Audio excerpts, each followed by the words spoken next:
Dulu itu saya kan seneng pakai aksesoris dan saya pengennya kalau pakai itu nggak sama-sama orang. Nah, ketika saya bikin, kemudian saya tertarik untuk membuat, saya pengennya juga saya bisa membuat sesuatu yang orang itu nggak gampang nyontek gitu loh.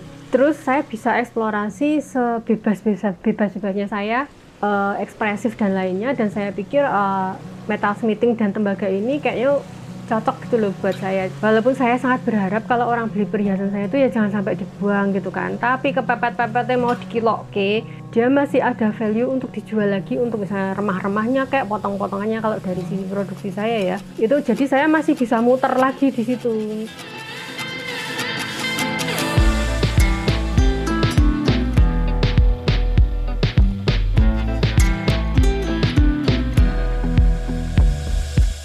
Oke, nama saya lengkap Sekar Ika Anandanti.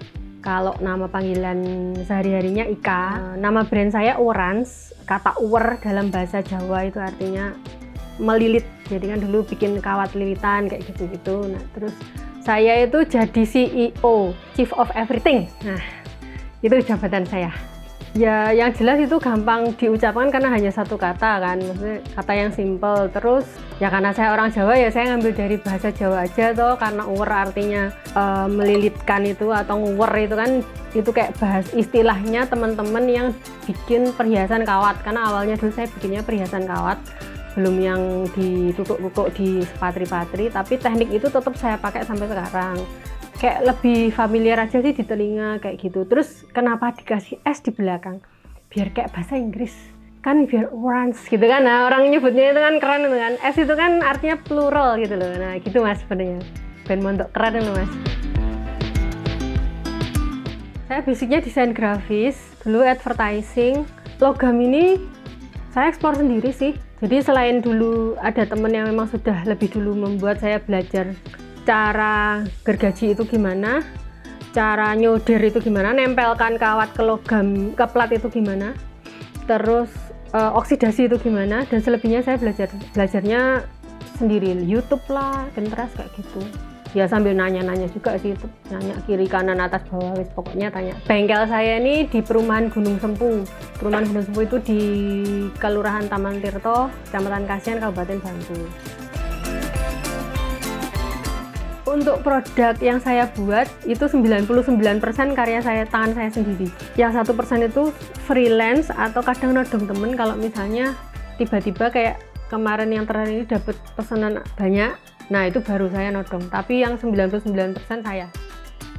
Saya sebenarnya bikin manik, yang manik-manik itu kan dari 2011 zaman saya masih kerja. Jadi kayak sampai hobi-hobi, tapi udah saya jual ke teman-teman, terus saya posting di Facebook kayak gitu. 2013 saya pulang, berhenti kerja, udah langsung full itu, langsung jualan. Jadi bikin, dipostingnya di Facebook dulu kan, page itu loh, Facebook page itu kan masih oke lah buat jualan dulu.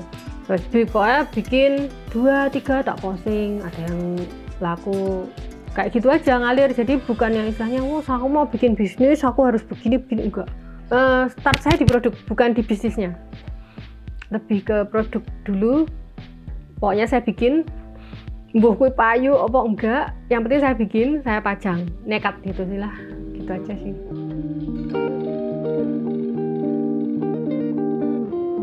Soalnya kan orang Indonesia juga banyak yang kaya sebenarnya, kaya dan mempunyai taste seni yang bagus tuh sebenarnya. Cuman yang bikin lama adalah gimana saya bisa terlihat dan terdengar oleh mereka gitu aja kan. Jadi dari yang utama itu Indonesia memang, atau orang asing yang datang ke Indonesia terus beli di sini. Oh iya, saya kenapa memilih logam dan tembaga? Itu yang pertama, dulu itu saya kan seneng pakai aksesoris dan saya pengennya kalau pakai itu nggak sama-sama orang. Nah, ketika saya bikin, kemudian saya tertarik untuk membuat, saya pengennya juga saya bisa membuat sesuatu yang orang itu nggak gampang nyontek gitu loh. Terus saya bisa eksplorasi sebebas-bebasnya saya, ekspresif dan lainnya, dan saya pikir metal smithing dan tembaga ini kayaknya cocok gitu loh buat saya. Jadi kayak oh ya oke lah, ini jalurku udah ketemu lah. Setelah sebelumnya saya explore di ronce manik-manik, saya explore dibikin wire jewelry yang khusus pakai kawat itu. Saya pikir metal smithing itu lebih asik eksplorasinya buat saya gitu sih, maksimal buat saya. Jadi oh ya udah, aku kayaknya oke, ini fashionku di sini udah ketemu dan aku berusaha konsisten di situ. Itu aja sih. Dan tembaga itu kan logamnya lebih mudah dimanipulasi. Jadi begitu dibakar dia lembek, dibentuk-bentuk. Nanti kalau butuh dibentuk lagi udah kaku kan, karena dibentuk, dipukul, dibakar lagi, dia lembek lagi, bisa dibentuk lagi kayak gitu. Walaupun cukup mahal tapi masih relatif oke lah dibanding logam lain. Misalnya kayak perak gitu kan udah cukup mahal kan, modalnya ya lumayan kalau Pak. Terus perak kalau berisiko udah gak jadi, so, aduh lemes deh ini buang segini. Kalau tembaga kasarnya dikiloke lagi itu masih bisa gitu, lebih gampang gitu. Saya terutama dari kota gede kalau bahan terus terang. Di kota gede itu ada supplier yang khusus menjual tembaga bekas, karena kan utamanya itu Orange itu adalah upcycle perhiasan kan, jadinya memang pakai tembaganya itu yang bekas. Terus kadang juga saya nemu kayak garpu bekas, kayak dari Kuningan itu juga saya bikin juga sendok garpu yang kecil-kecil bisa jadi anting, bisa jadi gelang kayak gitu ya. Saya ubuk-ubuknya dari sana sih. Kalau bahan lain tuh biasanya kain, tapi kain saya lebih ke kolaborasi sama teman-teman yang upcycle dengan bahan kain gitu biasanya. Kalau recycle itu harus dikembalikan ke bentuk awal lalu dirubah lagi menjadi bentuk yang baru. Jadi kalau tembaganya itu dicor dulu, jadi dari bekas-bekas itu dicor, terus baru dibentuk bentuk lain, nah itu recycle karena kan muter kan, balik lagi. Kalau upcycle tuh dari plat ya udah tetap bentuk plat aja, tinggal dipotong dimanfaatkan ulang, misalnya apa sih, edit value, tapi tidak ada perubahan material kayak gitu deh. Yang satu nggak nambah sampah. Kenapa tembaga? Tembaga itu kan logamnya bisa didaur ulang sebenarnya. Walaupun saya sangat berharap kalau orang beli perhiasan saya itu ya jangan sampai dibuang gitu kan. Tapi kepepet-pepetnya mau dikiloke, dia masih ada value untuk dijual lagi, untuk misalnya remah-remahnya kayak potong-potongannya kalau dari sisi produksi saya ya. Itu jadi saya masih bisa muter lagi di situ. Saya nggak nambahi, minimal tidak menambah sampah gitu aja sih dari bahan-bahan yang saya pakai. Terus dari proses produksinya juga diusahakan jangan yang terlalu melibatkan bahan kimia yang berbahaya. Oke, signature-nya Orange itu yang pertama itu tadi maut. Jadi istilahnya dari sisi desain itu nggak bikin yang simetris, nggak bikin yang teratur kayak gitu kan. Yang kedua dari sisi ini selalu ada tekstur. Itu pasti, saya nggak pernah bikin yang mulus-mulus. Jadi maut saya tuh antara bentuk sama tekstur. Sengaja saya kasih kasar permukaannya, terus saya kasih bocel-bocel, itu pasti. Terus organik itu intinya tidak terbatas dengan bentuk-bentuk tertentu yang teratur, itu sih. Jadi saya berpikir juga secara organik, jadi bebas, spontan itu. 3 itu sih menurut saya ya yang selama ini masih terus saya pegang. Gini, kadang tuh orang bilang, oh maut kasar, nanti tajam enggak, nanti. Nah itu malah justru saya sangat-sangat menjaga jangan sampai maut ya maut, tapi namanya dipakai itu harus aman, tetap harus halus. Biar kelihatannya kasar tuh dipegang ya nggak beler, karena kan logam ya, takutnya orang pakai ketika sudah nggak mau beli lagi kan gawat, terus dia mau ngomong ke sosmed, ini saya beli di Orange ternyata bikin luka, waduh viral, wes gawat, kacau semua. Jangan dikira maut itu bukan berarti jadi semau-maunya bikinnya gitu sih, justru malah jadi tambah proses dengan menjaga supaya tetap aman dipakai, halus, nggak tajam, itu butuh waktu juga. Ya mungkin tidak semudah terlihatnya gitu. Tahapan produksinya itu yang pertama nyiapkan bahan itu kan setiap desain pasti beda kebutuhan untuk ukuran ketebalan plat atau ukuran diameter kawat. Biasanya saya menyiapkan tergantung mau bikin apa dulu, dipotong, diukur kayak gitu, terus dibakar itu untuk melunakkan, jadi dibakar sampai merah, sampai membara itu biar dia lunak, terus bisa dimanipulasi, dibentuk segala macam. Setelah itu kemudian kalau misalnya perlu disolder, dijadikan satu, itu setelah dibakar, dibentuk, kemudian disolder, maksudnya digabung, misalnya butuh penggabungan segala macam. Selesai itu saya sebut itu proses produksinya, kemudian masuk ke pembersihannya. Jadi direndam pakai larutan citric acid. Nah, itu yang biasa buat bikin sirup itu. Direndam situ biasanya sih Kalau mau bagus itu kayak setengah hari sampai semalaman gitu saya rendam supaya kayak karbon-karbonnya itu luruh gitu. Habis direndam terus disikat pakai sikat kuningan biar sisa-sisa yang masih nempel yang kayak butek-buteknya itu hilang sampai kinclong kembali ke warna tembaga yang murni.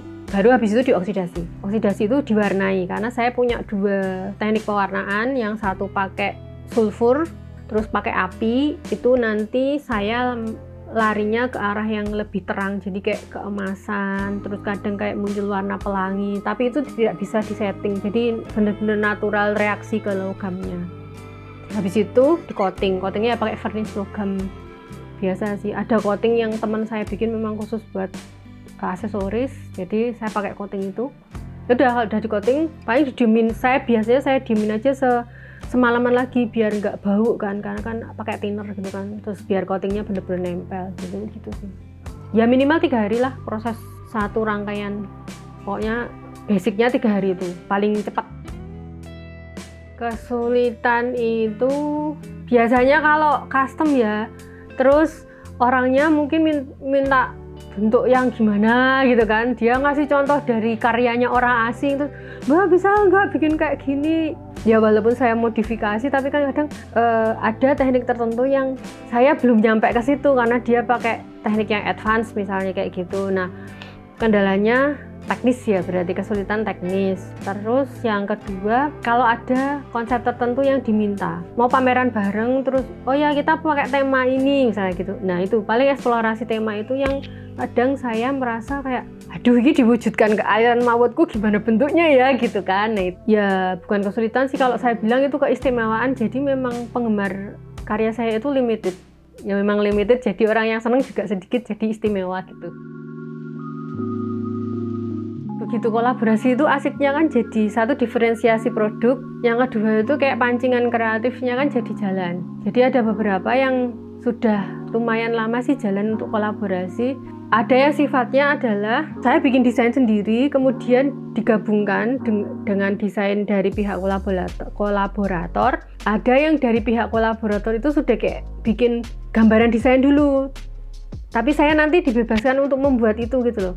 Nah baru dikombinasikan dengan material lain dari si partner saya itu, biasanya gitu kalau kolaborasi. Sebenarnya udah lama juga sih bikin workshop di studio, tapi privat mas, konsultasi dulu biasanya kan, mau yang belajar apa, misalnya yang simple aja cuma bikin kawat ditutup itu, pengen bikin cincin bandul gitu boleh. Terus mau yang agak sedikit rumit, kombinasi pakai solder, patri atau pasang batu gitu juga bisa, tapi ya itu ala-ala Orange ya, bukan yang kayak klasik jewelry gitu. Ada yang belajar atau ada yang tamu mau main kesini cuma sekedar dolan pengen lihat-lihat, Sabtu biasanya.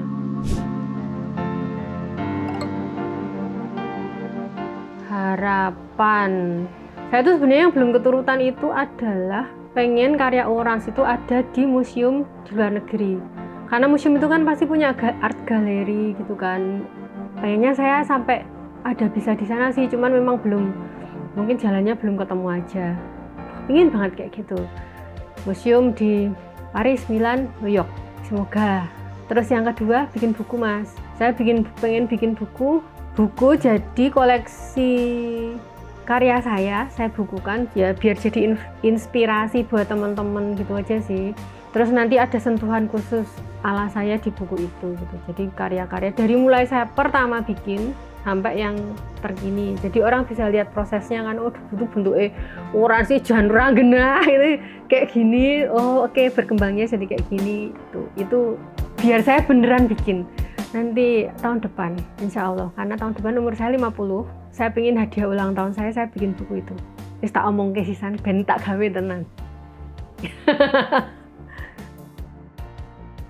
Proses menuju sukses gitu ya, jangan takut bikin kesalahan, belajar terus sama konsisten. Kalau baru 1-2 tahun terus nyerah gitu ya sudahlah, jangan, mending nggak usah ganti aliran aja. Yang penting setiap hari saya bikin, saya berlatih, saya ngubek-ngubek kemana-mana informasi, udah itu aja.